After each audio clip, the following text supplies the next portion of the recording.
అధ్యక్ష ఎన్నికల్లో భాగంగా కమలా హ్యారిస్, డొనాల్డ్ ట్రంప్ మధ్య మొదటి డిబేట్ వాడివేడిగా సాగింది. ఏబీసీ న్యూస్ నిర్వహించిన ఈ చర్చలో అబార్షన్, ఆర్థిక సంక్షోభం, హమాస్ ఇజ్రాయెల్ పోరు, రష్యా ఉక్రెయిన్ యుద్ధం సహా పలు అంశాలపై ఇరువురు తమ అభిప్రాయాలను వెల్లడించారు.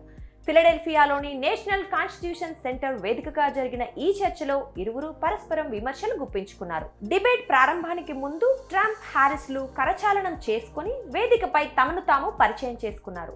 8 ఏళ్ల తర్వాత అమెరికా అధ్యక్ష ఎన్నికల డిబేట్లో ప్రత్యర్థులు కరచాలనం చేసుకోవటం ఇదే మొదటిసారి కావటం చెప్పుకోదగ్గ అంశం.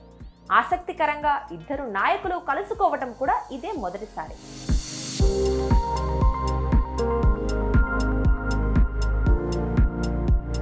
ఆర్థిక వ్యవస్థ, జీవన ప్రమాణంపై అడిగిన ప్రశ్నకు హ్యారిస్ సమాధానమిస్తూ తాను మధ్యతరగతి నేపథ్యం నుంచి వచ్చానని, అధ్యక్ష పదవికి ఎన్నికైతే ఆ కుటుంబాలు, చిన్న వ్యాపారులకు మద్దతు ఇవ్వడానికి ప్రణాళికలు రచిస్తానని తెలిపారు.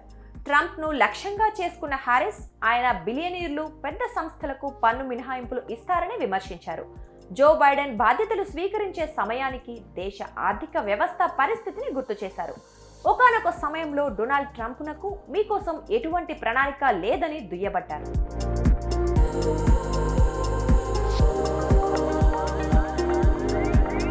ప్రజాస్వామ్యంపై ట్రంప్ దాడి చేశారని, అమెరికాను సమస్యల్లో వదిలేశారని ఆక్షేపించారు.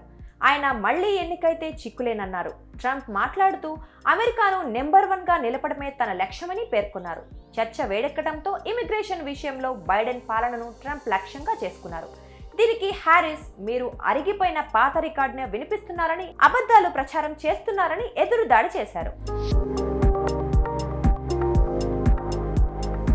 ఇక రష్యా ఉక్రెయిన్ యుద్ధంపై డొనాల్డ్ ట్రంప్ మాట్లాడుతూ తాను అధ్యక్షుడిగా ఉంటే సంఘర్షణే తలెత్తేది కాదని అన్నారు.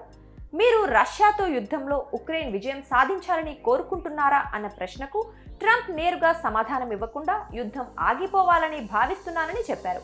ఈ యుద్ధాన్ని ముగించడం అమెరికాకు ఉత్తమమని నేను భావిస్తున్నాను అని పేర్కొన్నారు.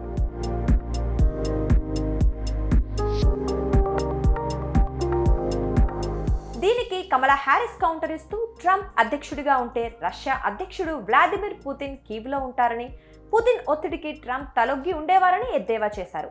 పుతిన్ కీవ్లో కూర్చొని పోలాండ్తో మొదలుపెట్టి యూరప్లోని మిగిలిన ప్రాంతాలపై దృష్టి సారిస్తూ ఉంటాడు. మిమ్మల్ని తినేసే నియంత అని తెలిసినా వారితో స్నేహం చేసిన మీరు ఎంత త్వరగా అభిమానం వదులుకుంటారు అని ట్రంప్కి కమలా హ్యారిస్ చురకలంటించారు.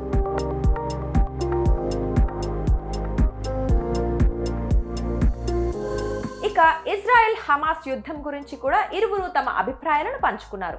ఇరు వర్గాలు సమస్యను సామరస్యంగా పరిష్కరించుకోవాలని కమలా హ్యారిస్ అంటే, తాను అధ్యక్షుడిగా ఉంటే పరిస్థితి ఇలా వచ్చేది కాదని ట్రంప్ అన్నారు. ఇజ్రాయెల్తో పాటు ఆ ప్రాంతంలోని అరబ్ పౌరులంటే హ్యారిస్కు ద్వేషమని విమర్శించారు.